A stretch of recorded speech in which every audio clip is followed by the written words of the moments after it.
this amazing new area of interest that we're all here for over the last few days, immersion and immersive storytelling, immersive technologies. We have an amazing group of people up here on the stage today. My name's Kate McCallum. I'm a producer, and I'm also on the board of the Producers Guild of America and the New Media Council. And it's our job to look at new media technologies that are emerging and create task forces to identify some of the credibility around the formats and how to start to look at what credits would be justifiable to get a producer into the guild under these new media formats. So we think this is a very, very rich and exciting milieu that we're all moving into. And today we have 5 varied professionals, and we have, starting on the end, Ed Lance. And Ed is the president and CEO of Vortex Immersion Media. He's a media entertainment engineer, designer, scientist, and entrepreneur. And he's internationally recognized as a pioneer and leading authority in large format digital cinema and immersive experiences for mass audiences. So Ed will tell you a little bit more about the work he's doing with Vortex. We have Audrey Phillips, who's an immersive media specialist, visualist, and 3D animator based in Los Angeles with a wide range of experience that includes over 25 years working in the visual effects space for such studios as Sony, Rhythm and Hughes, Digital Domain, Disney, and DreamWorks feature animation. And Kevin Alphons is a commercial and VR director at Real Effects, which is an animation company based here in Los Angeles and in Dallas, Texas. Kevin has been working as a director, DP, and visual effects supervisor for over 20 years in commercials, virtual reality experiences, and features.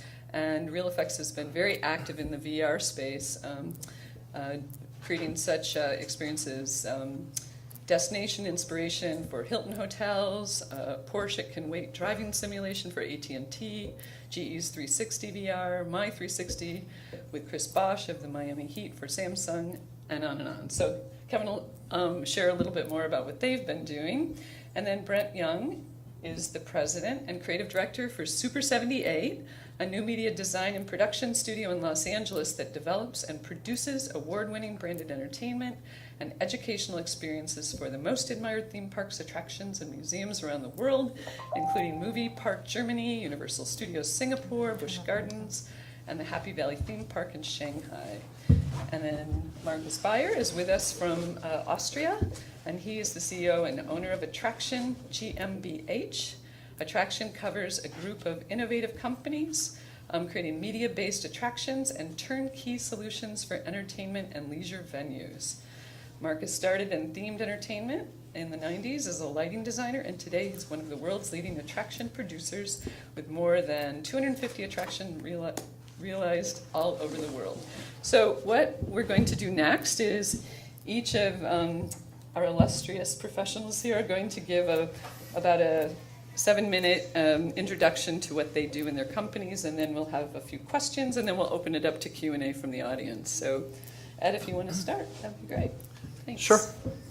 Hi, Ed Lance. My company is Vortex Immersion Media, and here's a few of my affiliations. You can see we're actually an engineer, IEEE member since '80s, mid-'80s, or early '80s.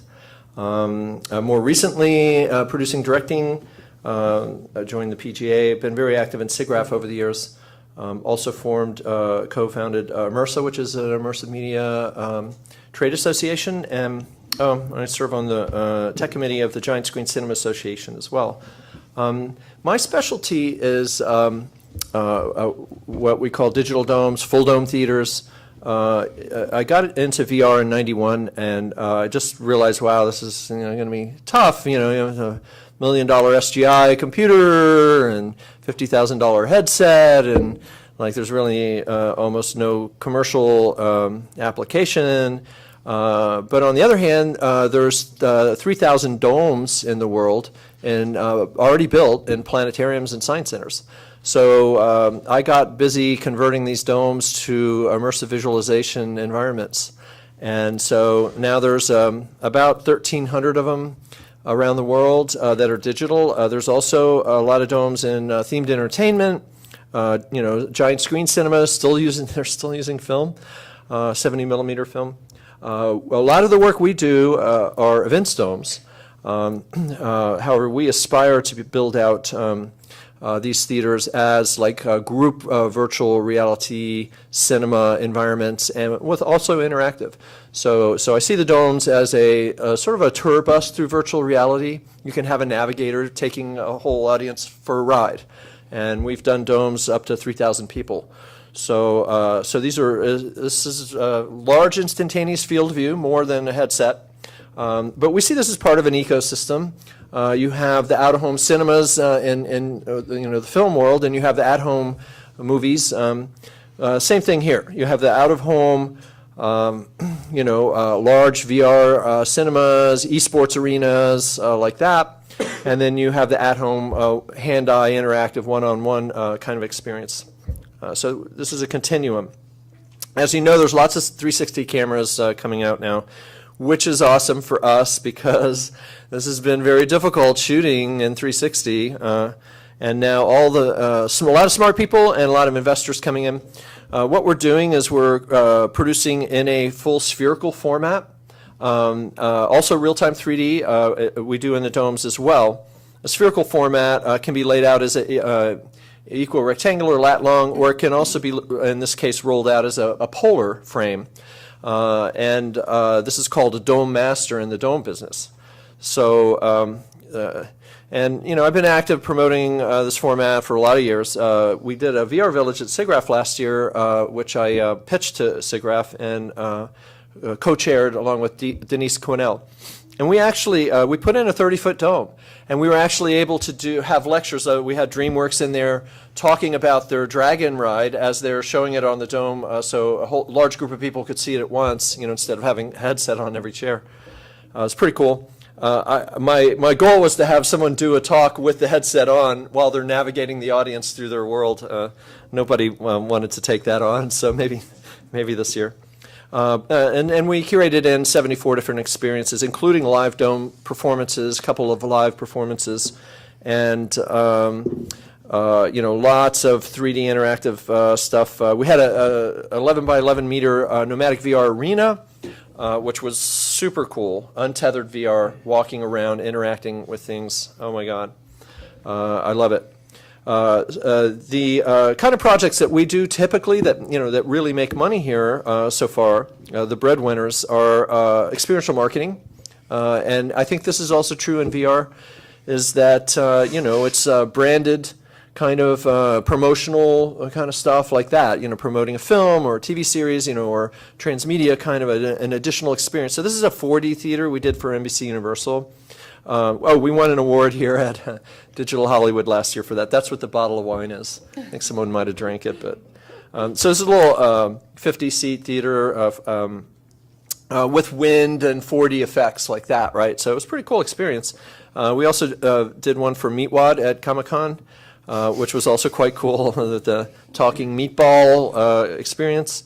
This is the Dot Party that we supported with a 200-foot diameter dome.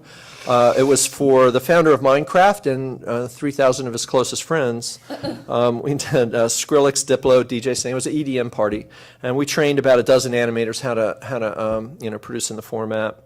Also, Stella Sensorium is pretty cool. It's an immersive dining experience. 80 place settings, $125 a plate. They sold out a whole month's worth of, dining experiences before it even opened. So it was sold out. So pretty cool. A few weeks ago, we had this dome, 80-foot diameter inflatable dome up at Mandalay Bay for IBM. We had the IBM execs up there talking about open source software. I never thought I'd hear that from IBM. Right. And we were flying through a model of the data sets, simulated, network data in real time. That was a lot of fun. This is just a little ditty. So this is geodesic dome, pop-up dome. We popped these up in about 3 days.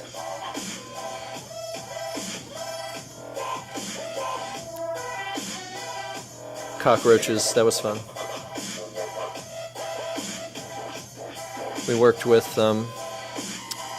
who is it? Stephanie, our partners on this, yeah. IQ Productions and what's her? Anyway. Oh, this is a live stage. This is cool stuff. Doing live theater in an immersive environment is probably the most popular thing that we do. We sell tickets, $35 a head, to see these different productions. People flip out over it. This is a global dance party. People dance along on their mobile devices, and we bring them into the dome. And we've done so. We're on a studio lot in downtown LA, so we've, there's music videos, films we shoot in the dome. Real-time interactive. They wanted a dome. We said, this is a beautiful ballroom. Let's just project on the walls, So, some games, interactive stuff like that. There's some older events we did at the studio there at LA Center Studios. Super Bowls. We've done 4 Super Bowls. Anyway, I think I'm going to burn my 7 minutes up here. Real-time Connect, camera interactivity, cool stuff. So we have a studio downtown LA. It's a 50-foot dome. We have 3 20,000 lumen projectors edge blended to cover 360. It's a lot of fun. We've done crazy art stuff, live performance art, live painting on the dome. There's a fisheye camera under that plexiglass sphere. We have a media live performance that we've co-created with James Hood called Ceremony. That's touring now, different planetariums around the world. That's a cool one to see. We hope he does another residency here in LA. We've done a ballet with Audrey here. And this is the thing, okay? What we want, where we're headed, we want to do these as live performance spaces and also cinemas, like standalone domeplexes. That's the vision. We need content, and this has been the chicken and egg thing, right? Content, screens. So we look to artists like Audrey here, please, create cool stuff that people will pay to see. And when we get enough cool content going on, we can start building these out as community live performance theaters. So anyway, that's all I have. Yep. Thank you. Awesome.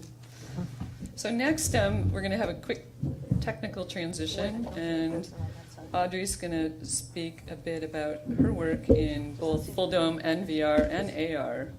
Is that showing? You're on. You might want to pass the mic. Audrey, do you want to stand up? Can you stand up, Audrey? Something's happening. It's not showing. It's on. Correctly. It's yeah, on. I know it's doing a number. There you go. The other, the SOS view is not working right. Give it a second. Give it a second. Okay, There you go. perfect. There you go. Hi, I'm Audrey Phillips, and I actually make things. I'm an artist, and I thought that I would talk a little bit today from the perspective of an artist who makes things for dome shows, for VR, for AR. A friend of mine, Jenny, who's going to talk tomorrow, is sitting down there, and she's been introducing me to AR, and Nico.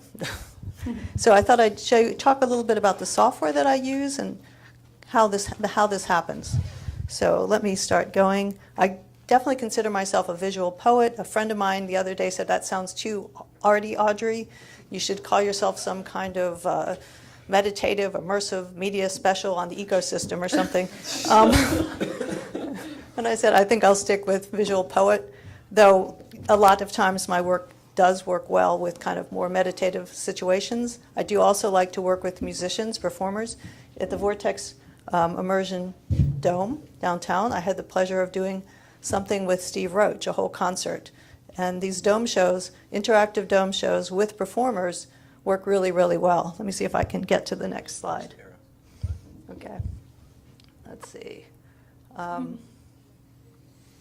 Also, one thing that's starting to happen is you can do a dome show, and you can also send it out through a headset. So someone could be sitting there in a headset and simultaneously seeing what's happening in the dome show, or in a multi-screen presentation. You can work both ways. I'm trying now to do some interactive things with the HTC Vive, and also using the Unreal Engine to do that.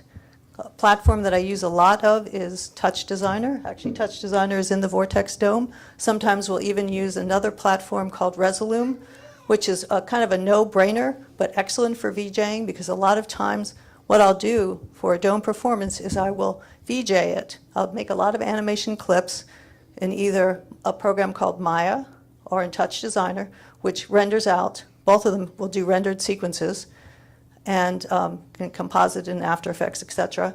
And then I'll VJ a performance. And then after the performance is over, I'll take the animations clips and bake them down into what I call, bake down show, which you can send out to festivals, etc. That's kind of in line there. Let me see. Next.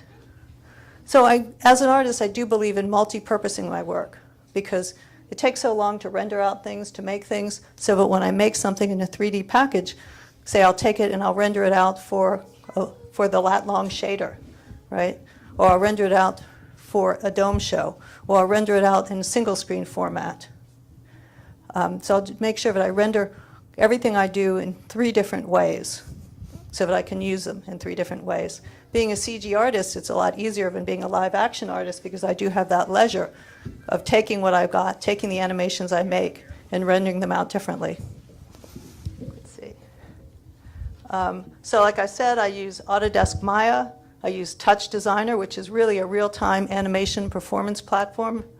Let's see. I use Resolume, the VJ performance program I was telling you about. After Effects, Handbrake, which is a free compression program. I'm beginning to use Unreal Engine as well to create things. And then there's little kinds of apps that you can use, like Arusma.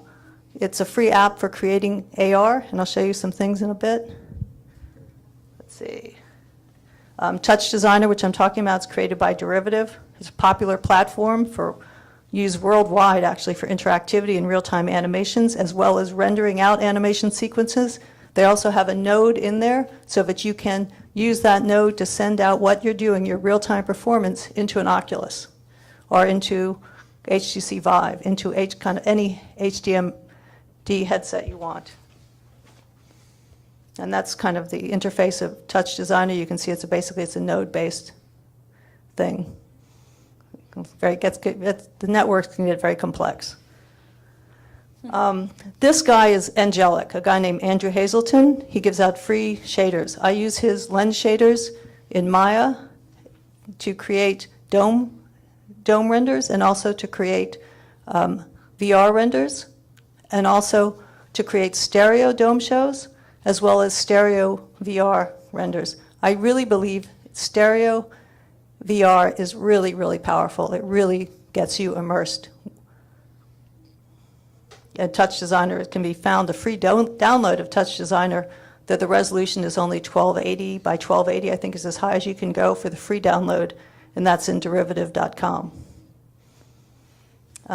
Also, what I've been doing is I've been using the RealSense camera, which is a product of Intel, and I've written a couple of articles for Intel using the RealSense camera, and you can go to the software package, software.intel.com, and look up the RealSense articles I've written.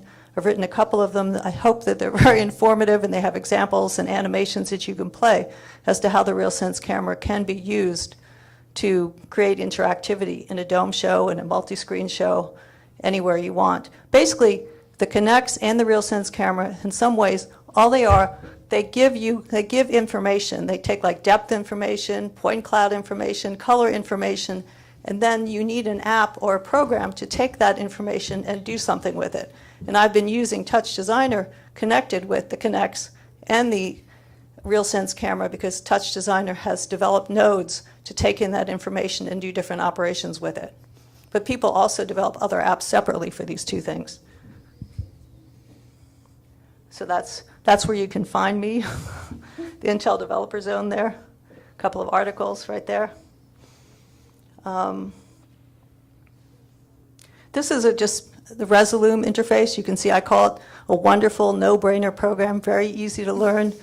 When I teach students once in a while, I'll first introduce them to Resolume because you can put in whole banks of images and real-time composite between them, plus you can do other effects. Wonderful for VJing. And you can also record the performance afterwards. I think it's only an HD recording.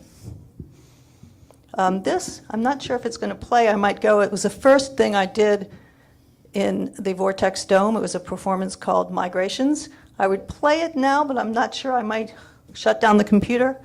Let's see if it might shut it down, though, Ed. Yeah. So I'm going to skip on past it a little bit. Maybe you just play it last. I'll play it last. This is another thing I'm not going to play. As you can see, when I do dance performances, I think this one was for a performance called Relentless Universe. I like to do virtual sets because not only can you put up animations behind performers, not only can you project images onto performers, not only can you make performers do interactive things, for example, wave their hands and animations happen or sounds happen or whatever, you can also design virtual sets that are animated and moving that you can change as the performance goes on, which is fun. Especially I find it really enjoyable for dance companies to have these arches or walls or different castles or whatever you want, different interactive sets going on, virtual sets. That's just another performance, Relentless Universe. I think I have some pictures. That's from Relentless Universe. That's probably from a Steve Roach performance. This is Relentless Universe, some performances, Relentless Universe. That's Steve Roach there. That's also Steve Roach. I had him in a big bird cage for a while and traveled through the bird cage, and there was a perch, and then the bird flew off of it. That's another Steve Roach. Steve Roach again, Steve Roach.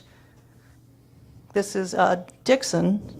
Did a little thing with Dixon in the dome as well. Here's just so you can see the setup in the front part there. The touch designer set up in the dome with a big robot-like head from another thing I'm working on. These are what you call dome masters. Ed mentioned them. They're circular images that you project up into a dome, and you can see how they would go. They'd spread out over the whole dome. The very center of the image, of course, goes on the very top of the dome. So imagine folding it over you. I've also found that these dome masters can be projected straight on a wall, and you can play them as circle movies. And the other thing I found that I do is sometimes I make prints out of them as well. And the last thing that I've been doing recently, just started to do, and I can make a print out of them, and then I can do an AR projection overlay over them that you can turn on with your phone or your tablet or whatever. This would be very fun for museums, for programs, whatever, for postcards to give out that you have, and someone holds their phone over it, and all of a sudden an animation, a sound, or whatever comes out from it. I'm starting to experiment with that. That's just another image from some other shows that I'm working on called Robot Prayers. I'm working on presently, trying to get it funded. Anyone has any ideas about funding, let me know. Good question for the panel. What? So that's going to be a good question for the panel. Right, yeah. So just some more slides. This one was actually done in Touch Designer. You can get beautiful images out of Touch Designer. This was actually done as a stereo piece as well for a headset. Just flip through these fast. Yeah, we've got to. Okay, I want to get to the last part. What I do is, this is an easy way to make a dome show into a VR piece. You can see you can take a dome master and I double it. If your work is abstract enough, and even sometimes if it isn't even that abstract, I found that doubling it, you can make wonderful VR pieces out of it as well at this new aspect ratio. That's something for migrations. I made all of migrations into a VR piece. So you can see how that works. I think, so I'm just flipping through. I would play some of these things, but they might bring down the computer. Not sure what's going on with these. I think I'm going backwards, right? And that's, stereo is really wonderful to create too, like I said, and that's how you would create a stereo piece for a Samsung VR. That's a virtual set again, just some other images. That's something from the dance thing. Different ways of mapping. This was a first experiment with interactivity that I did in the Dome.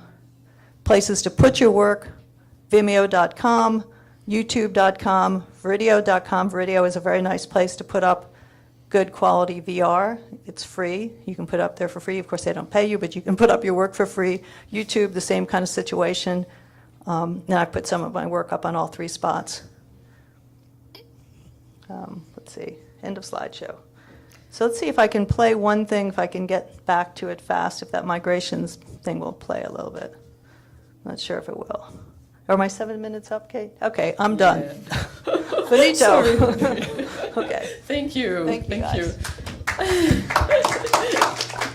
So from art to commercial uses of VR as well. Kevin, all things? Me? Yeah, you're up next.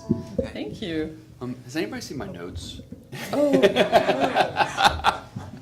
That's okay. I don't think I need them. But it'll probably. I see a lot of people in the audience that were in my previous panel, so this might be a little bit of a repeat. But at Real Effects, we've been lucky enough to sort of span the entire content spectrum over the past 20 years or so that we've been in business. We started off first as a commercial visual effects house, grew into animation, work for hire, and then our own IP feature films.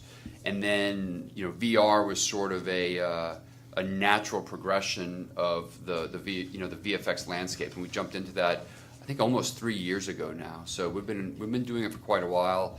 Along the way we actually did some projects that were dome based, rides here at Universal. So the Minions ride, which was IMAX, OmniMax kind of format. The Simpsons as well. The Simpsons. And then Ferrari World, we did some dark ride and some tunnel projection stuff for that as well. And along the way, I know that we talked with Ed at Vortex about providing content for some of his domes, but we have yet to get anything going along that front. And then in VR, we've touched all the major platforms. We've touched all the Oculi iterations, the HTC Vive, Cardboard, Gear VR, interactive, game engine, the whole 9 yards. So, like I said, we've been very lucky. Our talent base and our bench is pretty deep across all the disciplines needed to sort of bring content to those formats, whether it's animation or developers or directors, production designers. We've got a really wonderful roster over there. thank you. Oh, my turn. Yep. Thanks for the martini, by the way. It's delicious. Cheers. Just needs an olive. Hold on a second. Is there something on that screen over there? You're on, Brett. You're on the screen. You just gotta expand your... Okay. Let me find the. We're watching you fumble. Watch me. Hold on. I need to get. All right. So I can do full screen on this, right? Uh-huh. All right. So let me do my thing. You can stretch it out a little further. I will, but if I go Okay. full screen, it might start playing. Okay, Let's fit the screen. that's good. All right, into full screen mode. Okay, before I play that. All right, well, thank you. My name's Brent Young. I'm the founder of Super 78, which is a production company. We design attractions, immersive attractions for the theme park industry. We also work in museums, aquariums, across the board, just experiences. We have a lot of background in commercial production, video games, film and television, but in the last 10 years, I would say, we're primarily focused in the attractions industry. About 2 years ago, we started a project. I didn't bring a reel, but I brought a little example of something that we do that's kind of a mixed reality, which is on the virtual reality spectrum, which is, you've got augmented reality and virtual reality. And mixed reality is basically media and real set pieces, real scenic, like you would see something like Transformers in this piece that we did, which is SpongeBob Subpants. down in Galveston, Texas, is an attraction.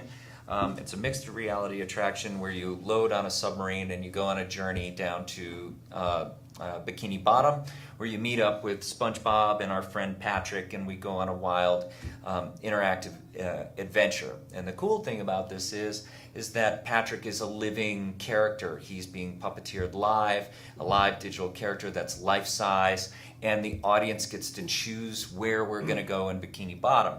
So we can go to Goo Lagoon, or we can go to Jellyfish Fields, or we can go to these different locations. So it's really a building of a lot of different things that we do in the theme park industry, whether it's 4D, 3D, immersive entertainment. It just kind of keeps building, and we kind of mash these things up. So the next thing that obviously is coming up is VR, and how VR is going to be out there in the wild to thousands, if not millions, of people in a theme park setting. And so this summer is a big test of that. We've got several roller coasters that now have VR experiences on them. The concept there is to take an old kind of roller coaster that's past its useful lifespan, put a VR experience on it, map out the track, and put some media on there, and then call it new again. And so this seems to be a good model for getting a new attraction with relatively low cost.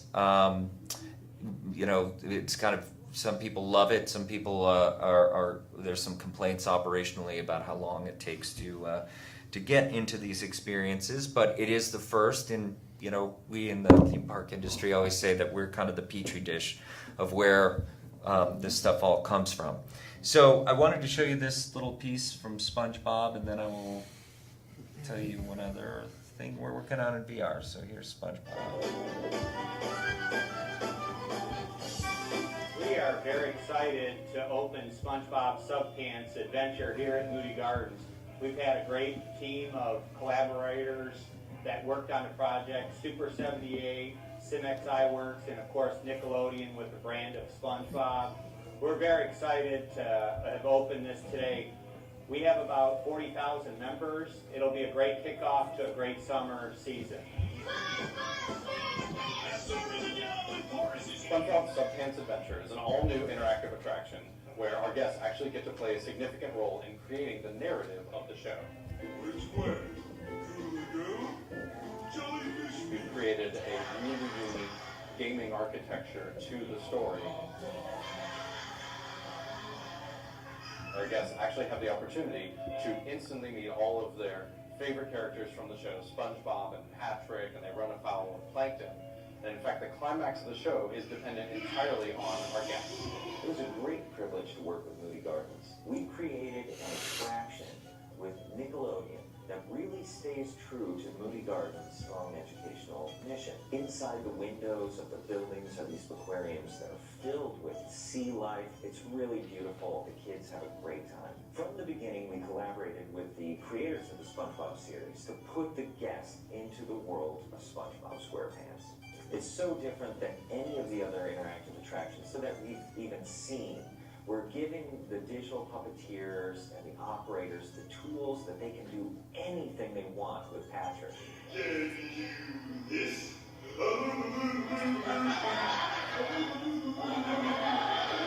It's innovative, it's immersive, it's technology meeting guest experience like never seen before. 4D special effects, 3D, smells, immersion, interactivity with one of the best intellectual properties on the planet, SpongeBob, where the guests can actually participate. It comes to life. SpongeBob, what are you doing here? Oh, I always eat my lunch inside this giant fitness enthusiast. Parents love it, kids love it. It's got jokes for adults, jokes for kids, everything from the academic to the just plain silly. The interaction from just the excitement of the guests coming into the attraction has been phenomenal. And then the feedback from the attraction itself has been great. I mean, it's like watching kids' brains just explode with seeing their heroes come to life on the screen in front of them. So. The guests have been reacting to SpongeBob SquarePants incredibly. Now his name is SpongeBob SubPants. Patrick Star interacts with them, so every show is a unique experience.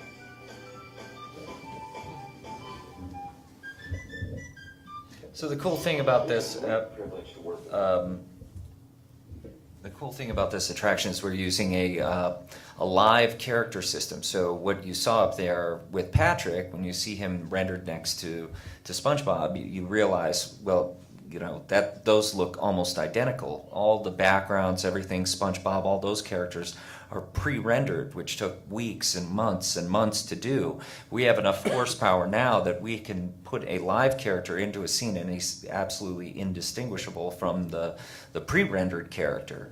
I mean, obviously it takes a lot of horsepower to do, and we're just rendering the one character and compositing it in 3D space.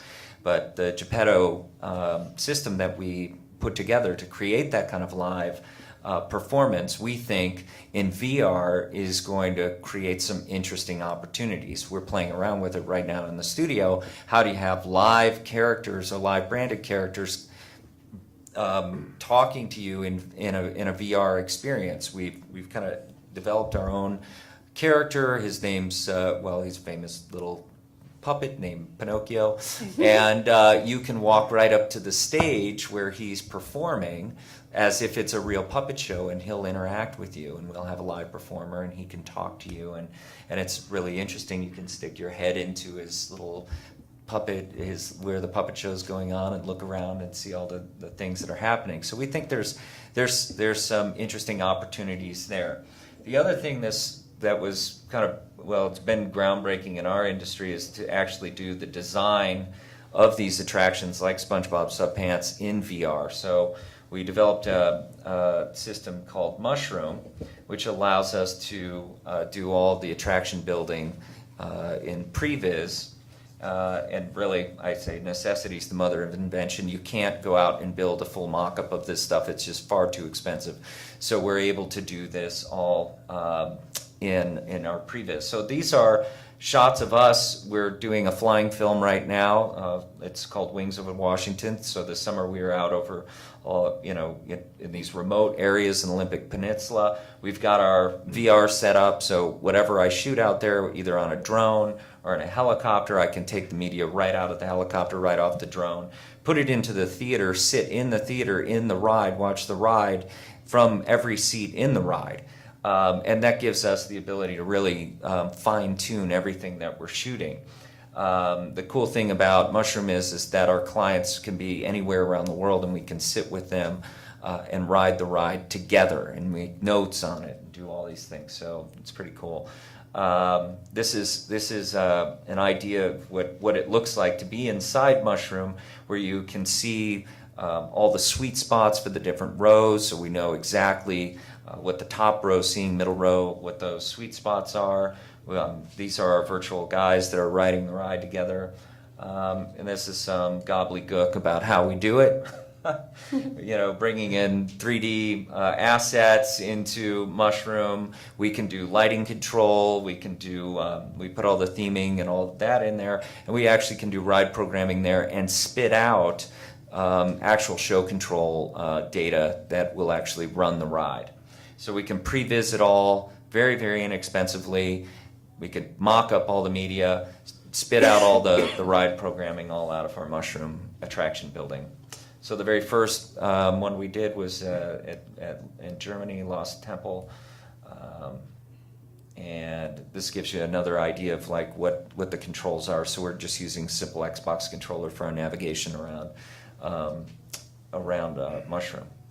And so there's what, and it looks almost exactly identical to the theater space that you see in SpongeBob. Hey, there's Clark. Hi, Clark. So this is what the previs looked like when we were doing it in Mushroom, and we actually had the live character in Mushroom. We were able to do the show live from any seat in the house. It was very cool, very fun. So that gives you a little idea of what we do at Super 78. Thank you very much. Thank you, Brian. Next up is Marcus. Ed, can you help? We changed. I think the cable is not long. Yeah, you might. Wait, There's just a switch middle seats. reach. Does it work? Yeah, there you Just go. watch the one. Yeah. We tested it. Wow. We tested.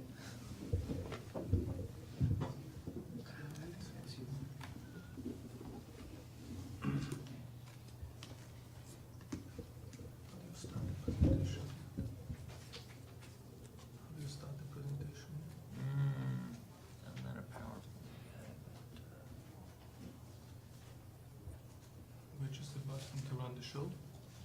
Just click on the Slideshow slideshow. at the top. Right here, start From slideshow. beginning. I don't see it. Slideshow. Click on that and then start. Yeah. Great. So my name is Markus Bayer. I'm CEO and founder of Attraction GmbH. It's a group of companies based in Austria and Germany. And what we do is we create and produce new immersive attraction formats for the out-of-home entertainment market. So in that sense, we work in the same market as brand, but we are more focusing on building and doing AV and system integration of media-based attractions. But in addition to that, we also control often the part of the media, and we also have a small CGI team in-house to produce media for it. I brought here today three very unique media-based attraction formats, what we invented and created. The first one is the most immersive media-based attraction format in themed entertainment today. It's called Dome Ride Theater. It's in general not just a dome, it's a sphere, and it's a joint product which we created together with Intermin Amusement Rides out of Switzerland, and includes a rotating and tilting ride system in a full sphere. And this is how it looks like.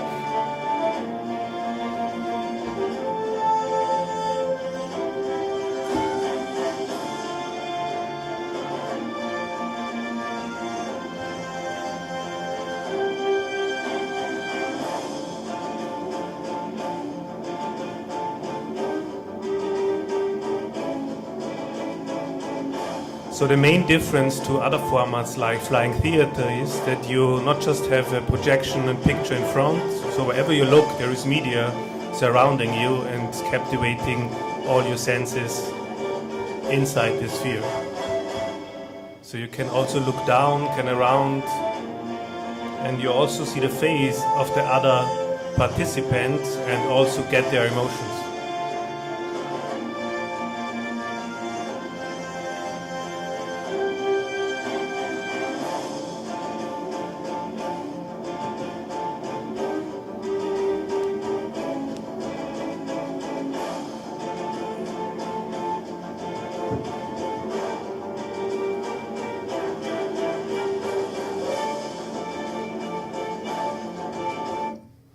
We're working on two projects right now with this format.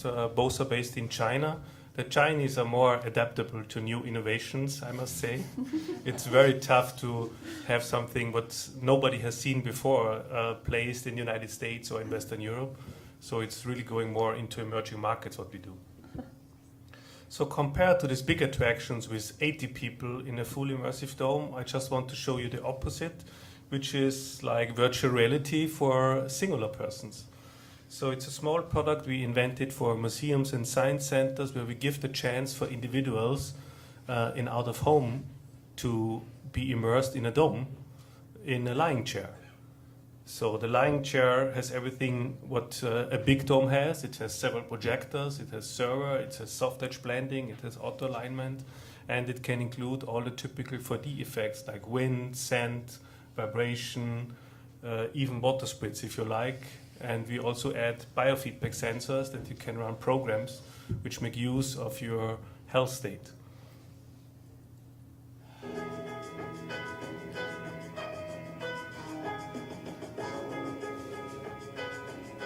So people sit down, you put the dome above your head, and then you run like a normal dome show. Just for individuals. Because we found in out-of-home entertainment, people right now are curious about VR headsets, but in general, typically the people in out-of-home entertainment, they're not so befriended to use glasses where they cannot interact with their environment around. So this will still keep it open for them. Yeah, and the third format I wanted to present today, because it's completely different to the other ones. It's in general a 4D cinema for our water parks where people experience their cinematic experience in swimsuits. That's our most successful format at the moment because it has a great return on investment on all the water park ticket sales. And we do, right now we just finished Ningbo in China. We do 3 for the Big Wonder Group in Qingdao, Wuxi and Guangzhou, and 1 for a very innovative water park in Abu Dhabi in UAE. And it's in general combines the, God bless you, the 4D theater attraction and works in all kind of wet venues. And here's how it looks like.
In the newest attractions we're building right now in Abu Dhabi, we also have waterfalls inside, and actually we flood the full cinema so that the water is standing half a meter and the seats move, that you actually have a ride experience in the water.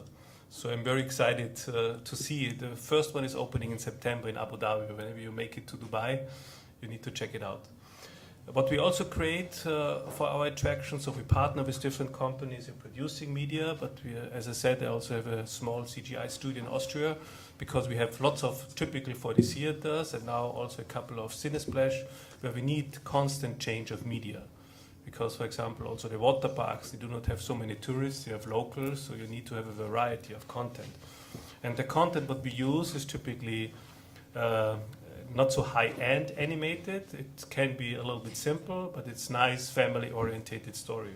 So this one, which we just finished, is telling a story of kids finding a secret weather machine.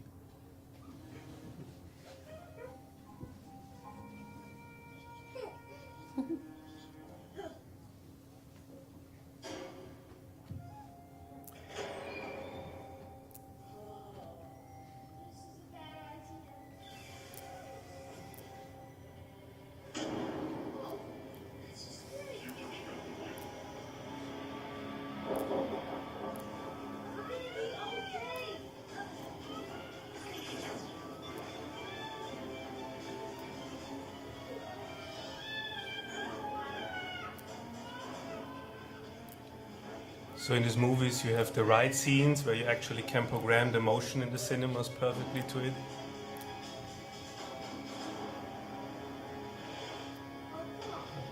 And they are typically 12 to 15 minutes.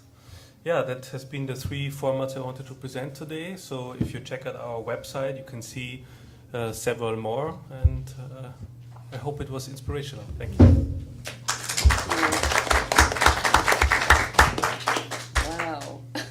So what do we think of next, right?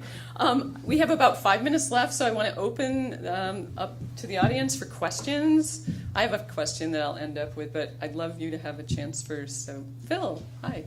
So you mentioned you prototype and have people in multiple locations experience it at the same time. Is latency an issue there?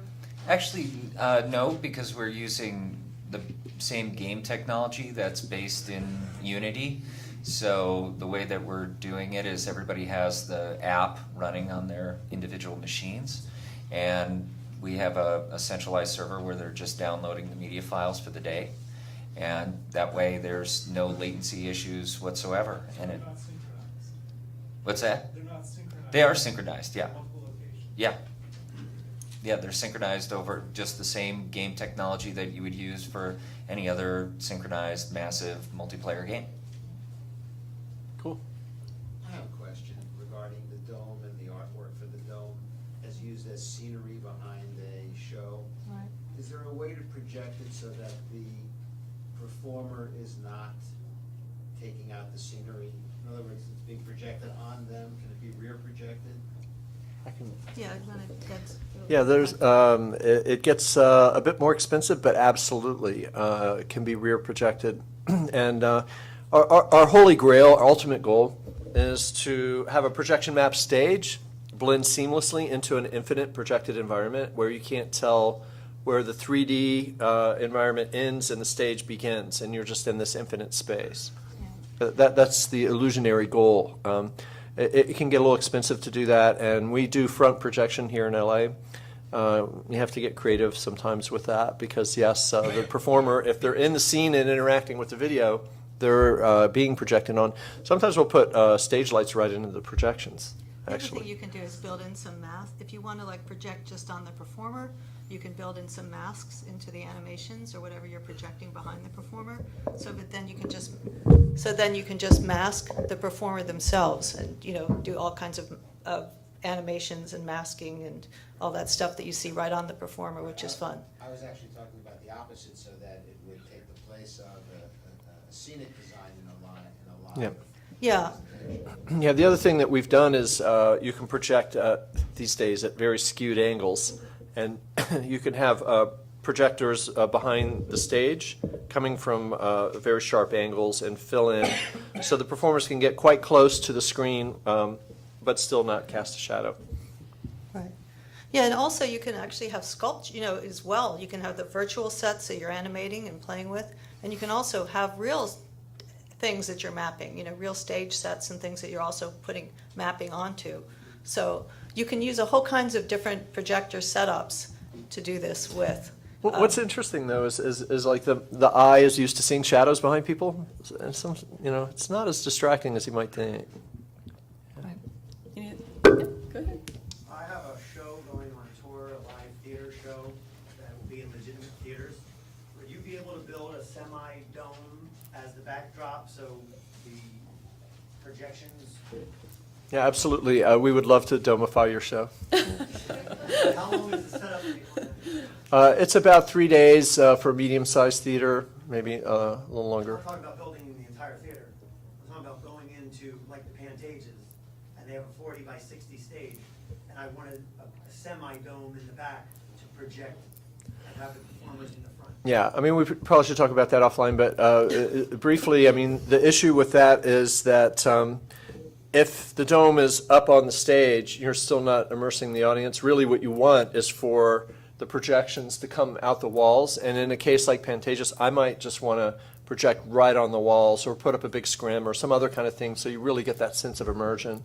Because that's the powerful effect, is when you go from a proscenium to actually being in the set with the characters, that triggers something psychological that's very powerful. Also, Ed, I think you're familiar, you can put a dome, if the ceiling is high enough, theaters are starting to put domes up high. So you have the stage and then you have this theater above you, this dome theater above you as well, and another animation projection going on. Cirque du Soleil came out in tents in the original, they built their show in tents. Would you take a dome to a parking lot on a tour, that would seat 1,500 people? Or Yeah, something like we can that? do that. Possible? Oh, absolutely. What is the setup on that? It'd probably be more like 4 or 5 days, and you probably want rehearsals and things like that for, so it might be a little longer. But that's where we're headed. And the mobile domes are great because you pop them up.